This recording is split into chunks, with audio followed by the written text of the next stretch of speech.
Next speaker, similar to the previous speaker, is one who doesn't really need an introduction to this group. This gentleman, Michael Connors, has been the elected Comptroller of Albany County since 1820, no, since 1994, I believe. So Mike is known to many, if not all of us. With that very brief introduction, I'm going to turn things over to him. He's going to talk to us about the importance of telling the truth. Nice topic, something we've heard about throughout the day. Mike? Bob, thank you so much. Are there any local government employees here? Are there any people here who are not in the state comptroller's office? Raise your hand, please. All right, put your hand down. Everybody else, clap for those people who have their hand up, please, right now.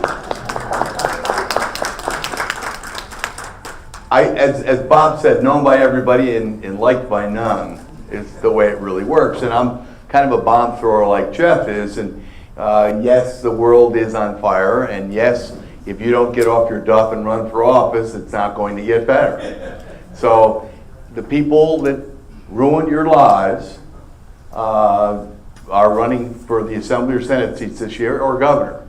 And you've got to do something about it. And I am what I would call a blue-collar Democrat. I'm probably a Truman, Kennedy, Bill Clinton economically Democrat. But the situation and challenges and stresses you face today are impossible. I was just at a presentation for the New York State Association of Counties. And the speakers yesterday, Compton App was brilliant, gave a great presentation, plugged me, and of course said the most important thing in the world that I would say to you today, before you go home, and I know I stand before you and a cocktail or a ride home, but before you go home, you are on Wolf Road. You must go somewhere and buy something at all this wonderful shopping. So before you leave, please shop. So the Comptroller was nice enough to make that plug a couple of times for me yesterday. Today they had the Republican Assembly primary, or the Republican Governor's primary. So Brian Cole was there and Flanagan was there. And they were talking about all these things they're going to do for local government people. And primarily it's suburban and Republican levels of government. And they talked about ending mandates. Entire room was as quiet as you are now. Why do you think they didn't clap for somebody talking about ending mandates? What's your name? Please only have $1 in there. Oh, good.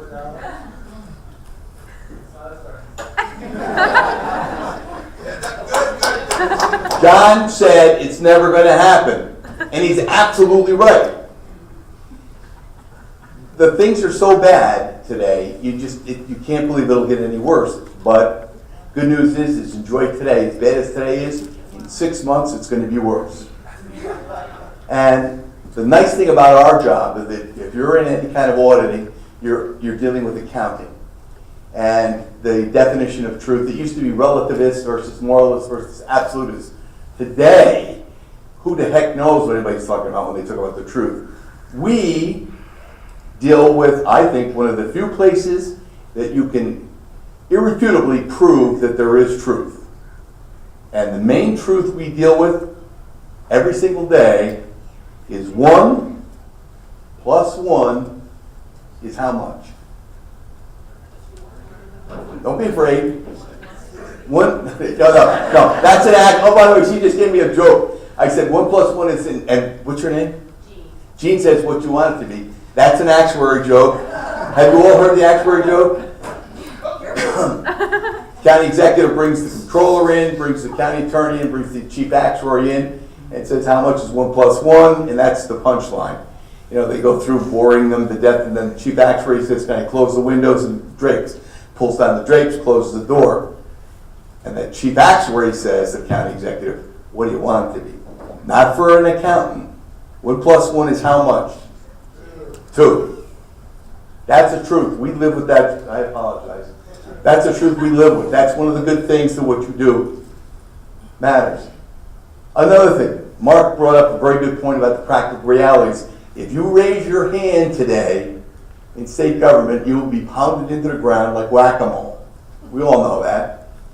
But when you're doing these reports in these audits, it may never get published, but the miscreants know that you're looking. They don't know it's not going to be published, unless it's Todd Howe or Joe Percoco, but the vast majority of them don't know. So there is a scare factor that you add to this whole thing. So, you're to be congratulated, you're to be appreciated. The public doesn't understand how important it is what you do. I do, because I don't do anything in my office except catch arrows. Anything good in my office, I got nothing to do with. All the bad stuff, that's me. There is truth out there, and it is that simple as 1 + 1 is always going to be 2. Unless you're in a binary system, but we're not in a binary system. Or modified accrual. Well, no, modified accrual accounting for the counties is very simple. It's that it would be accrual accounting except for how the AFR wants to be calculated by the state controller. That's the problem with that. I got a little thingamajigger here that I lost somewhere. Little tool. There it is. There you go. See? That's the nice thing about being old. People feel sorry for you. Now,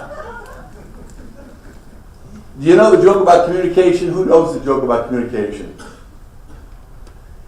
It's a very touchy joke, but it has two people talking to each other, but it has to be with the sender and the receiver not understanding it. And given today's climate, I can't tell the joke. It's not a dirty joke, but it could be misunderstood. But open communication is as good as it is that you confirmed it in the other person's ears. What you give them is only as good as what they can give you back. The classic is people will get maybe 75% of what you're saying.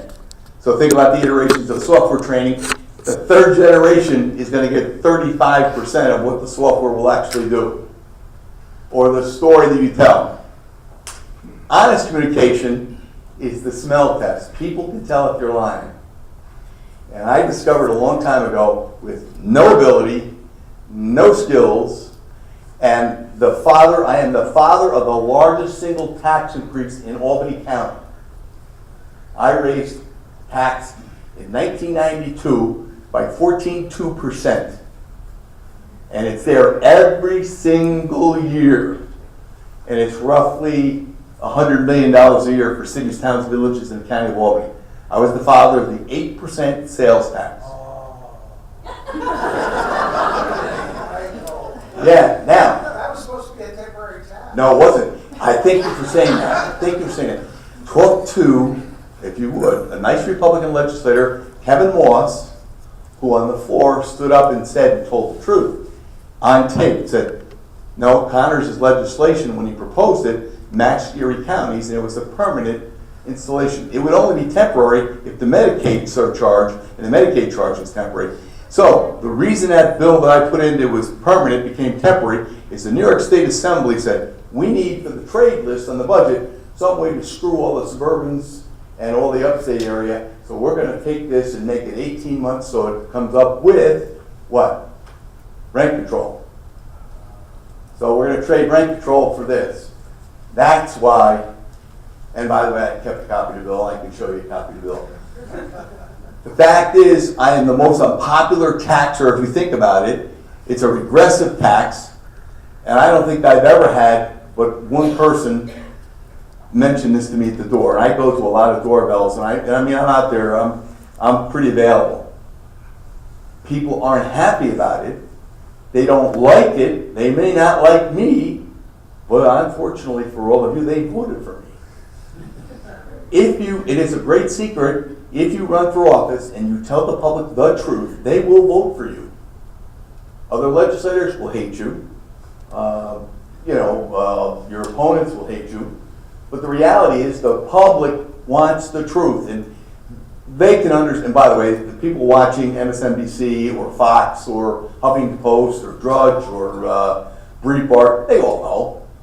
The public is 10 times smarter than the elected officials give them credit for or are themselves. I would say that in my business, the truth always hurts. There's not sometimes, it's always, but the truth hurts. As elected official, people don't like to hear that, this doesn't balance it. I've been saying to the Port County executive for 3 years, I'll issue the debt for you, and I'll schedule the payments, but can you please tell me how you're going to make these payments? Oh, don't worry about it, no problem, don't worry about it. Well, in May, when we issue bonds instead of bans, the county executive will understand there. By being unpopular, you're unpopular with people in power. It's funny because we put this thing, and anything good in here, Ashley Brennan did, and the doing the right thing really is the truth. And I had an old guy that, when I was an insurance agent, told me when I was president of the state association, we met with the top people from the Aetna Life and Casualty, and they were doing this bad stuff to us. And Bob Carroll, who had a huge agency with the Aetna, and our biggest carrier was the Aetna, told the Aetna president to go up a rope, and they could have canceled his contract. And afterwards, Bob, what are you doing? He said, you'll never get in trouble telling the truth. What's the second part of that sentence, though? Over the long haul. If you make the woman or the man in the mirror happy, then it's worth whatever you're doing. As long as you can look yourself in the eye at the end of the day, then you've done your job. If the people above you or the people next to you won't do their job, don't worry about it. Do yours, make yourself happy. That's all that counts. We have a problem with sales tax that is enormous in Albany County. 28% of our sales tax is collected, and that's a conservative number, comes from people who do not live in Albany County. 28%. So, $670 million budget, that's a lot of money. We're going to lose every bit of it. And why are we going to lose all that tax, the sales tax money from outsiders eventually? You already, what? Online shopping, Ashley. Since you don't want the dollar, give me the dollar back. Thank you, John. By the way, a definition of a politician is I'll take your money, give it to someone else, and then take credit for it. That's what we do. That's called, the way the Assembly passes Medicaid enhancement, so that they say we're going to put up 25 cents, it's really 21 cents, and the counties put up 29 cents, and they take credit for giving away $1. And by the way, they're not going to pay the 21 cents because it's deficit spending. It'll eventually come down to your grandchildren. Who cares? The declining bricks and mortar retail staff is a quiet story. There's 6,000 shopping plaza styles that have closed in 2017. 6,000. Destination retail stores are in great jeopardy. It doesn't take a lot for us to get hurt on that. Those stores pay property taxes and sales taxes. There was a sales tax bill introduced to try and change taxation on the internet. It was called Part B in the tax finance law, and it was in there. And the governor got a call from Amazon and somebody else, and that was the end of that. The governor has put it back into this bill. Jeff, tell me why the governor put in something that's going to be good for us, but it's not going to get passed. Why would he put it in the tax bill? Yeah, who said campaigns? He got it in there, he's going to get campaign money out of it. Give me $1. By the way, this is an exercise in fund accounting. In modified accrual accounting, how much did I spend just now? $3. How much did I really spend? $1. Now, the governor's got one of the greatest bait and switch plans I've ever seen. We were charged, you know what the 2% is? And by the way, I personally think it's a good thing. It installs a sense of discipline that we wouldn't practice. Because at the state level, all legislators, and I was one for 4 years, we're all terrible. We all want to spend your money. Because we know more to do with your money than you do. So give us more of your money. So we're going to do this government efficiency plan. We hired Jerry Benjamin. We had a great group. We're out running around trying to do this thing. 19 local governments, 10 towns, 6 villages, 3 cities. We had 2 of them say yes, they do it. County executive actively campaigned against us having anybody do that because hey, he didn't want, whatever. Didn't want the controller's office doing it. 7 months later, when people found out you're not going to get your tax rebate money unless you put in a GEP. And a GEP is going to be looked at by the division budget, which they did. And to their credit, they disallowed quite a bit of stuff that we claimed on our $29 million claim. But we still had 17 that we saved, so we were okay. When they found out they weren't going to get this tax rebate, that you all weren't going to get your little checks, they all said, oh, yeah, we want to be part of it. So we did 19 cities, towns, and villages, actually 18, because the town of Green Island doesn't collect property taxes, just the village, and then the county. So we had 19. Then we had 12 fire districts that we got to jump on board, and some of them have a significant tax impact, and 6 library districts. One of the most comprehensive proposals in the world, and we were running to get a piece of this money. The governor had $150 million in his budget, and we're going to give you some of this money if you share services and do some of these things. How much of that $150 million do you think went out that year? 0. Boy, here, give me $1 back. How did you know? Are you a cynic? No, I just had people who worked in politics where they go on. We're not going to give it to an insider. So, My cousin was an attorney for the Port Authority. oh my God. He worked it out that New Jersey would pay for any of the overages in the thing, and he was shocked that they signed it. Yep, and Mexico's going to pay for the wall. If I sound like a cynic, I am half a cynic. So this great plan we put together, nobody got any of the money. But the people that did the work on the plan were tremendous, and they did a great job. Now, doing the right thing. We came out about 6 years, 7 years ago, and this gambling is the worst thing in the world. Government should not be running on gambling. It is the biggest fraud committed on all of you. Think about it. Some of the revenues that we've had, the state of New York engaged in big things. We've got several $billion in the cigarette tax. Cigarette tax is because you're getting cancer and dying from smoking cigarettes. So we charge all this money to the cigarette companies. What happened to the price of cigarettes? What happened to the price? Went up. Why did it go up?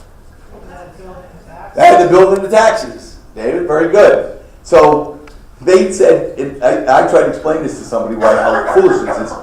Think about this. I run you over in my car and injure you. You sue me. My insurance company pays you, right? Cigarette taxes would be the equivalent to me in my car running you over and you're injured and you paying me to pay you. It's insane. So let's face it, we've got a declining economy in upstate New York. We've got some successful Native American reservations running. It's not a bad operation, but they're trying to get a little, after we stole their land, they're going to make a little back in a blackjack.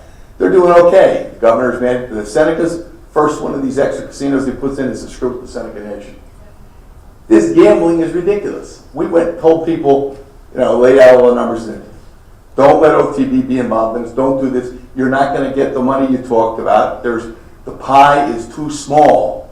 All you're doing is cutting the pie. And that's exactly what's happened. Now, in our county, all these Republican suburbanites would say to you, poverty's not a big issue. Poverty is North Albany where you live, Connors, and Arbor Hill and West Hill and South End. We have 39 election districts there for county legislators. By the way, just as a side, I put in a bill when I was a freshman legislator to go from 39 to 13. And it was perfect because it was easy math. Same balance for minorities, actually had a larger percentage that way. Same Democrat-Republican balance. And it never even got voted on in committee. So finally, in a big fight, I wanted a guy to explain to me why this was going on. And a legislator said, a famous legislator whose son's in a good account, said, you ain't gonna take my job and Charlie's job, so you have the job. And that's why there's 39 county legislators.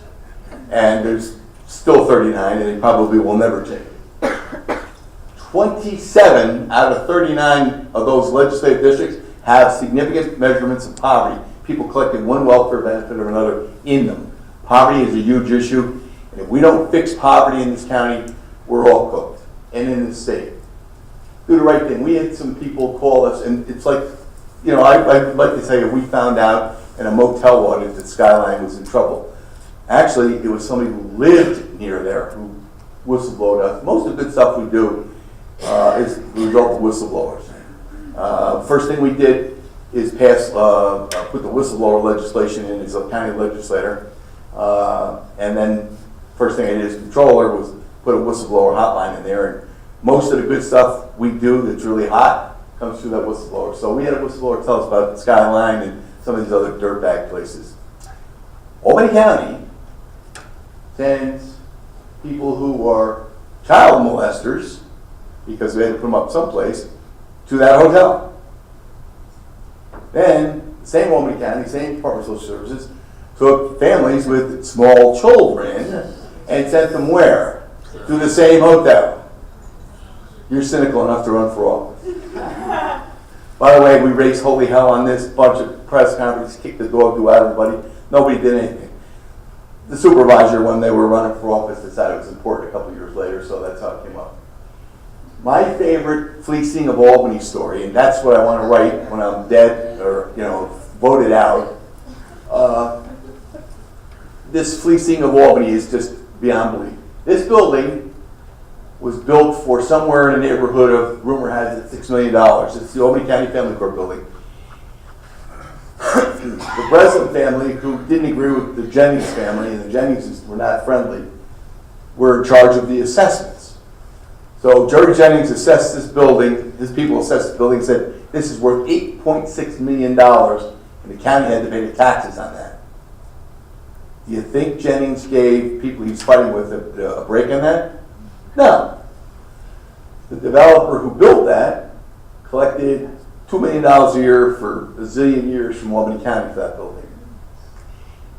When the time to get out of that lease came up, Albany County went out, and of course put an RFP out for appraisal. Good idea, right? Let's put an appraisal out, we'll come up with the value of the property. So we have an appraiser, the appraisal does you know the story. The appraisal is done in the building, and they say, okay, the building's worth X, and the future rent in the building is worth Y. So the value of this property is $23.6 million. Now, to put this into another analogy that's understandable, Thomas buys his house from Brian. And to make it math simple for me, Thomas buys Brian's house for $100,000, right? So he's going to pay Brian. If Thomas said then, okay, the mortgage payments on the house I'm buying from Brian are going to be $150,000 over the next 30 years, close enough. Instead of paying him $100,000 per house, you paid him $250,000. It's insane. You can't make this stuff up. Stay tuned to that. Here's another great one. The hockey facility in Albany County. We built that hockey facility under Jim Coyne's days for the U.S. Olympic team to train in. I don't think they ever came here. That property was built for $4.6 million, roughly something like that. There was an Altec loan fund loan used to do that. State Bank of Albany, whatever the heck it was called at the time, loaned the money for that. And when Mike Hoblock came in as the new county executive, it was in foreclosure for non-payment, and they were taking it back from us. Pat Green, the Republican pro bono attorney, sues the bank, goes through court, we get the thing back for $960,000. Okay? We then put, between now and then, maybe another $4 or $5 million in there. We were going to give this to the airport authority for $2.2 million, but they were not going to pay us until later. P.S. There's a hill back there. You can't see it. Right up there where those tree lines are.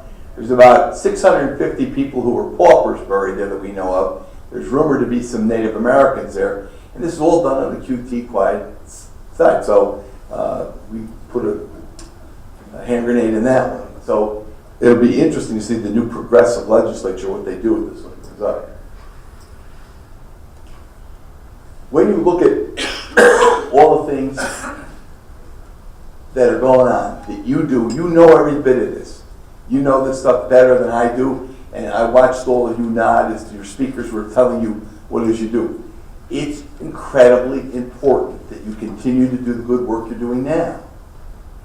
It matters there's only one person that really matters. Who? The person in here. You got it. So as long as the person in the mirror is happy with the quality of work you're doing, then it's a home run. I would say nasty words on them, but the reality is you do your job and you're going to be happy and successful and proud, and we're going to be proud of you. The other side of that is that the public is too busy trying to survive to say thank you. There's a statistic that was done a long, long time ago when I was in sales that said bad customer service is repeated 19 to 20 times. How many times do you think good customer service is repeated? 4. People are 5 times more likely to spread bad news than good news. So they're not going to, say, hey, great, I love the work you're doing. What you're doing is incredibly important. The other thing that you do that helps all the way through on this thing is that, and anybody here for Department of Health and Medicaid? Have we had any Medicaid chargebacks from the feds recently? Yeah, $3 billion. There's another coming. If you weren't doing what you're doing, the state of New York 5 years from now couldn't make their defense as to why what we're doing is okay. The first nursing home in America that was audited for Medicaid was Albany County's, because I requested it. And the auditor that I went to see was none other than Jim Cox himself. He was over here at Wolf Row with HHS. And when it was all said and done with, and this is the Fed paying for all this stuff, they were all done with it, and we're excited they're going to do the programmatic side of this and show how badly it was run at the time and why we needed to do something. And the first thing they said when we sat down in the audit, they said, Comptroller, we have a problem here. We're missing $24 million. Now, the $24 million was, at that time, just an exact percentage of what the ripoff, Patty Woodworth ripoff, was of the state. Under this advanced formula called upper limit payment of Medicaid reimbursement, there was this enriched reimbursement for cities, counties, state, and municipally owned nursing homes. And you would get this money. And to get the money, they came up with a pretty good scheme. It happened first in Michigan. Patty Woodworth got hired by Pataki, came here, put it in here. So the deal was that on the 50% share, they got 90% of the 50% share. We got 10%.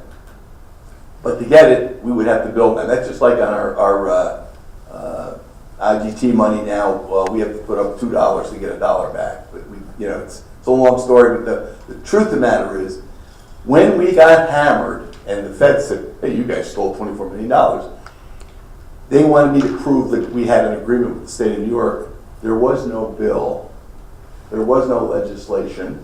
There was nothing in writing anywhere. There was no MOU. There was no contract. It was buried in a budget bill. And if somebody like all of you hadn't done really good work somewhere, we could have never found that. So what you do is very important. Being honest for you is more important than being popular. And in the end, the public really does appreciate you telling them the truth. They aren't going to like it, and they're not going to be happy. They're going to slam the door on you, they're going to yell at you, they're going to scream at you if you're an elected official. But the reality is, they appreciate honesty. There is so much and such a large amount of BS and lying going on today that you can tell people really bad news and get away with it. And for auditors and accountants, if you thought the last couple of years were tough, wait till the sales tax starts to dive, and wait till what happens. The money rolls down, it really won't hit us until November 1st, what's going on in Washington. And then it's going to hit us in the county April 1st of 2019. It's going to be tough out there. So the stuff that you do is incredibly important. I don't know that anybody ever tells you how important it is or really appreciates it, but the fact that you have an association that helps you get continuing education, puts on great programming for you, and does a lot to help you network and find you jobs is just tremendous. And you should really be involved and get more of the young people in your agencies involved in AGA. TCTC is coming up in March 18th. You should get some young people to go. How many people pay taxes to a city, town, or village? Raise your hand. Everybody. Get a local government official to join AGA. I was on the board until Atmeyer figured out who I was and they threw me off.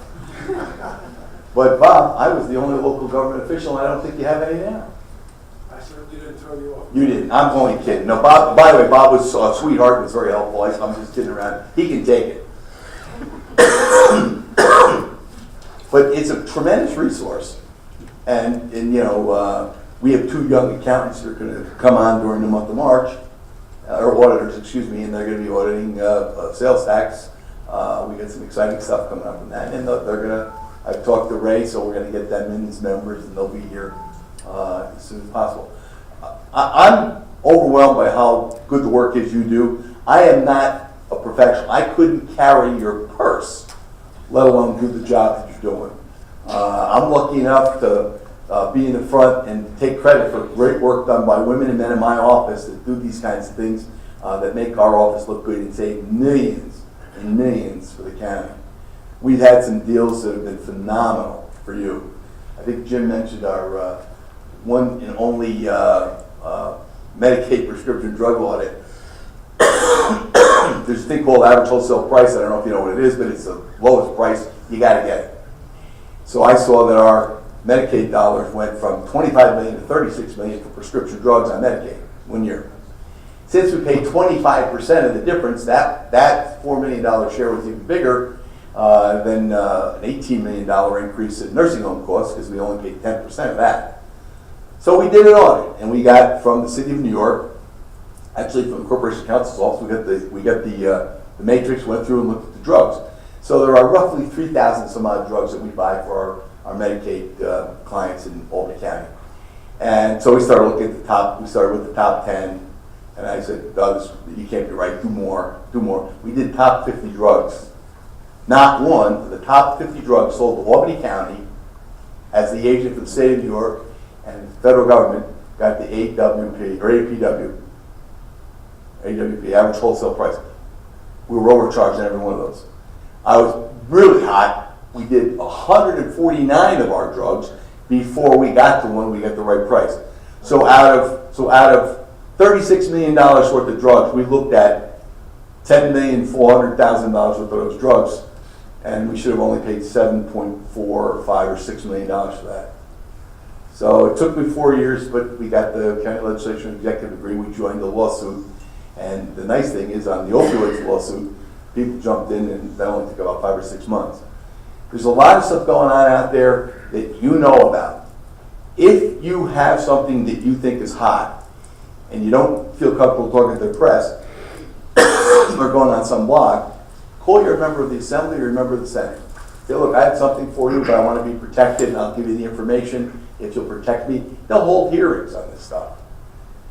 I forget who said, I think Jeff said, go to the press. The press will do this. You have to write the press release for the press, though, because they're used to being spoon-fed. So you can't give them something complicated. My biggest problem. They have to be spoon-fed. So if you've got something wrong, tell them. It's funny how you find out things. We had a chance to do a couple audits working with the state Comptroller hubs. Wonderful opportunity for us. We did an audit at homeless shelters and then also on veterans homeless shelters. And it was tremendous work with great people. They did a great job. But we get a chance every once in a while to look at something else, and you look at some of these things that you jump into on a basis to look at this or a trial, And it's people say, would you take a look at this, please? This doesn't seem right. This isn't right. This isn't fair. You know, you can pull some really good things in there. And the state controllers people are very willing to look at it. Get information, if you're an agency person, to the state controllers people. Talk to some of those people. They'll follow it up on you. And they'll help you out. In some cases, you want to go to the public integrity unit in the AG's office. They're good too. We worked with them and with Fuco on some other stuff we did. I apologize for that.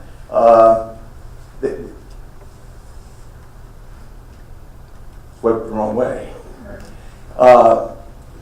There are people out there that will try to help you and do that. All right? Don't be afraid to do that. Yes, sir. Mark. Mike, you have spoken truth to power, and you've done some things that has probably upset politicians locally.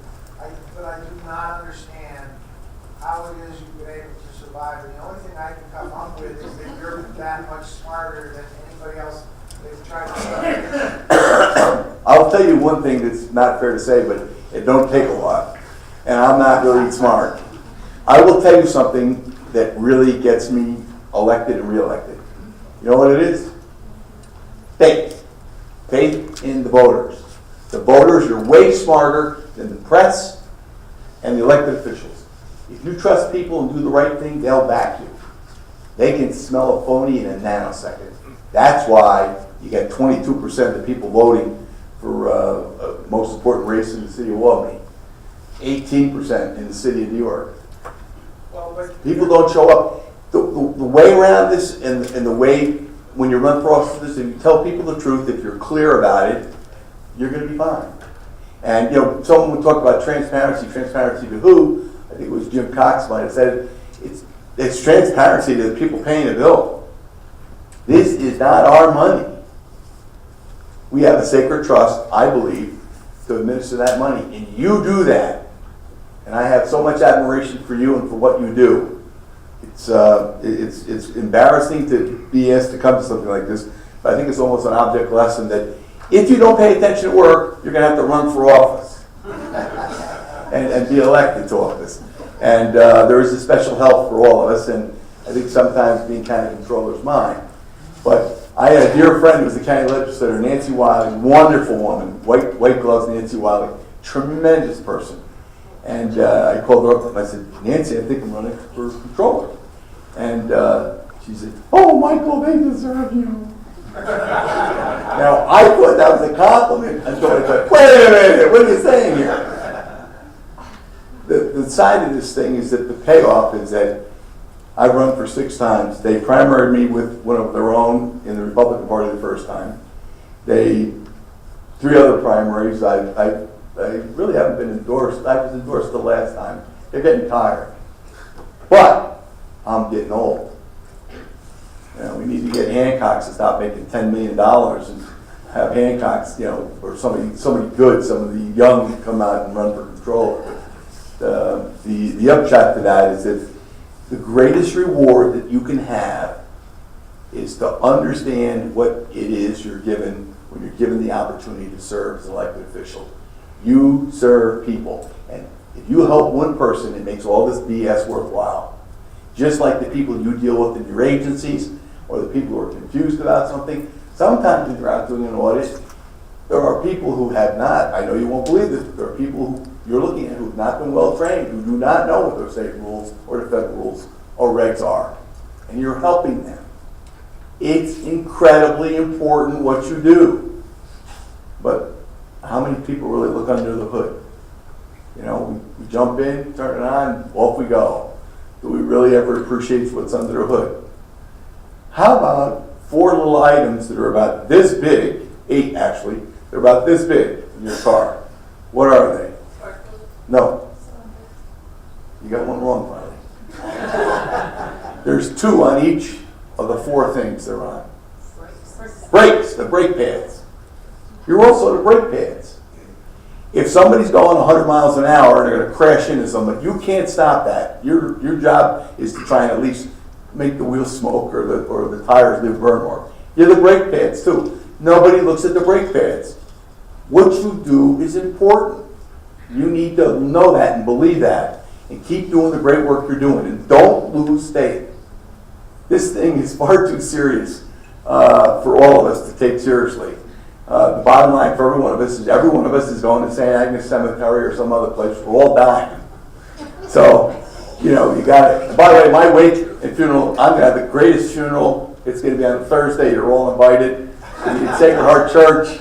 The wake is going to be at the North Albany Post. So you can go into the wake on one side, and there's a bar on the other side. Totally legal. I've already checked it out. Got my own casket. It's already in somebody's house. But the upshot is that we're all going out of this thing feet first.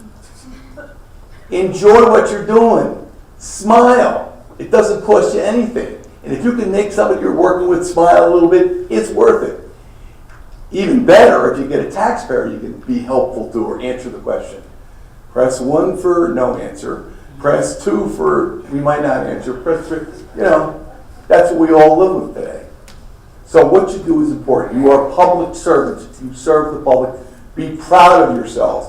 What you do is important and valuable. And God, I hope you keep doing what you're doing. Yes?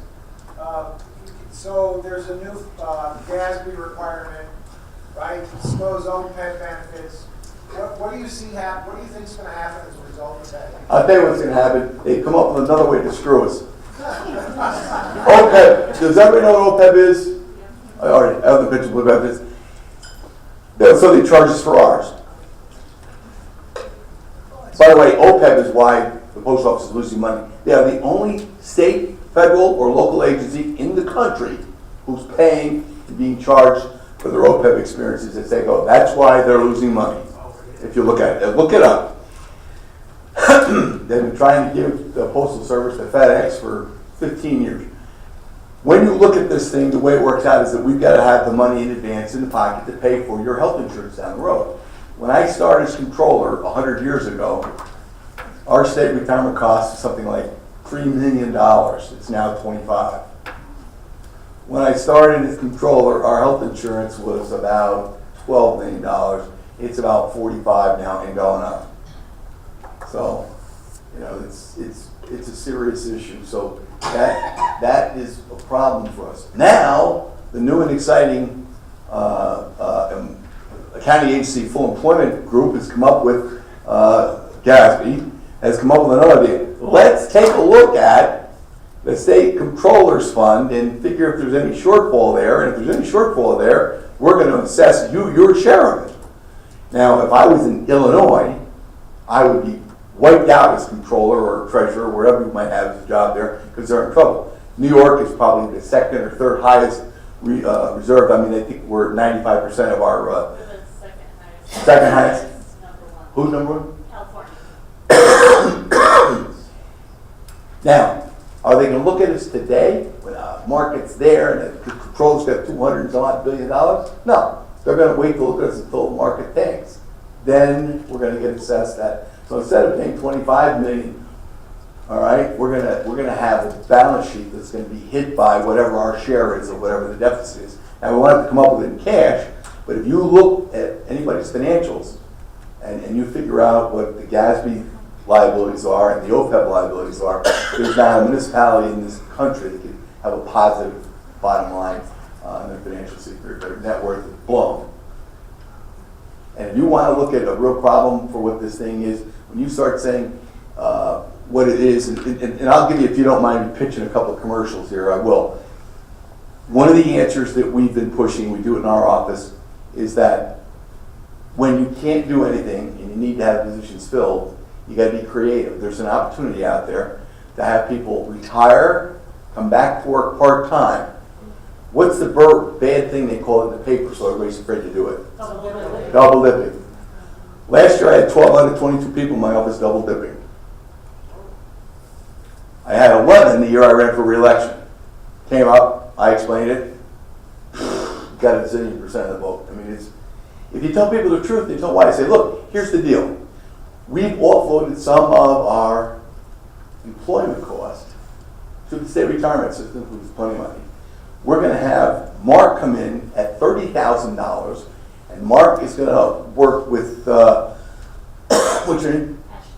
Mark's going to work with Ashley, who's making for the sake of argument, $36,000, and he was making $92,000, we have 150% of the people power in that one slot, and we're paying $24,000 less for it. Because if he retires and leaves, we still have to pay his health insurance, right? And we're replacing him with her, we still have to pay her health insurance.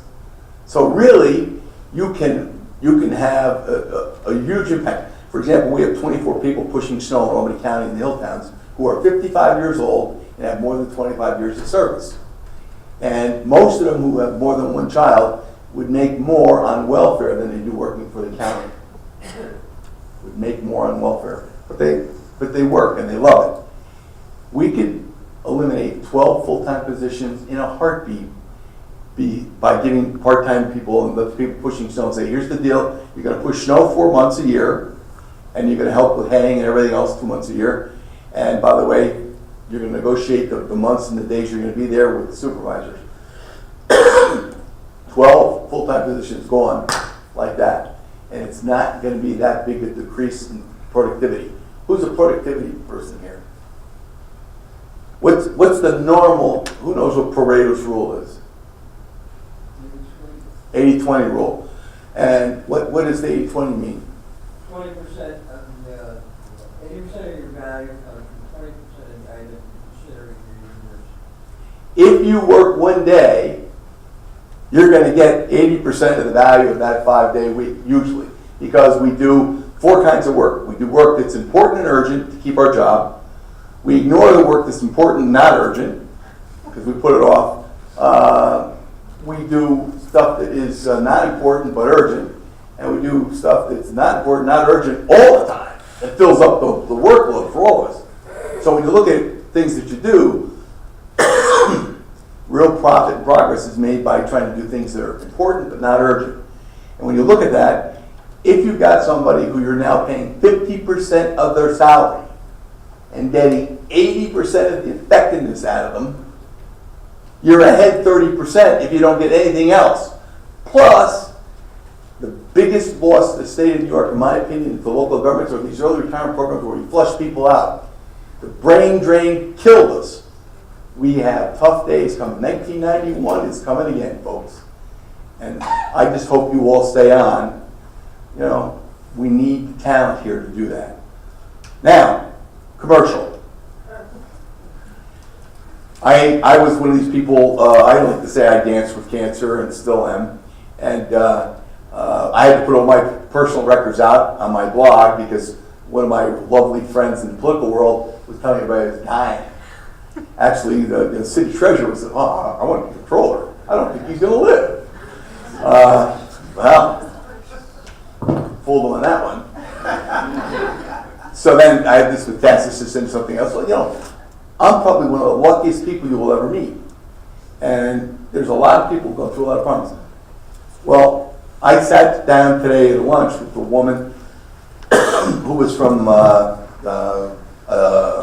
was the name of the group here? The organ donor group. Joined the organ registry. So if you're not an organ donor, there's 4 of those back there. All right, and I will buy the 4 people that fill those out and send me a photocopy of the filled out one and a proof that they sent it. I will buy you lunch. It took me 2 minutes to fill this thing out. I've had 2 different kinds of cancer, and they can still use me. There's stuff on me they can give to somebody else. Do you want yours now? I beg pardon? Do you want yours now? My dead body now? No.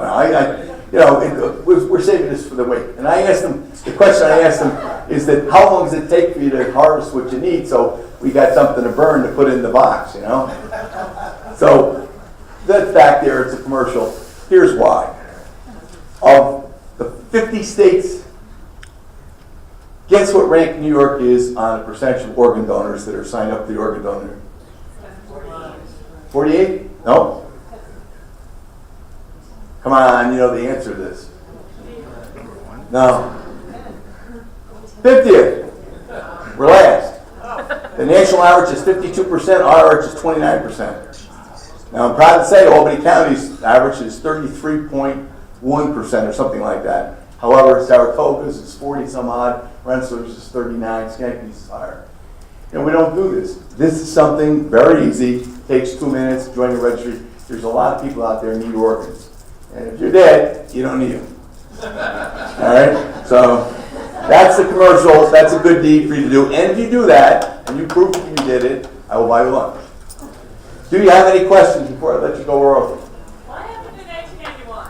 I don't remember. I'm sorry. You were born. I was. 1991. Which thing do you want to know? Well, you said the thing that happened in 1991 is going to happen Okay. with brain injury. The economy blanked the bed, and the drip down to everybody destroyed states and everybody. I mean, there was a wicked national crisis on financing of state government and local governments. So the crush that came through was there, and what happened with state, they unloaded more on the counties. You know, and the county had no place to unload it, so I came up with a sales tax. Any questions? You're great. We really appreciate you being here. Thank you so much. I hope I didn't go long.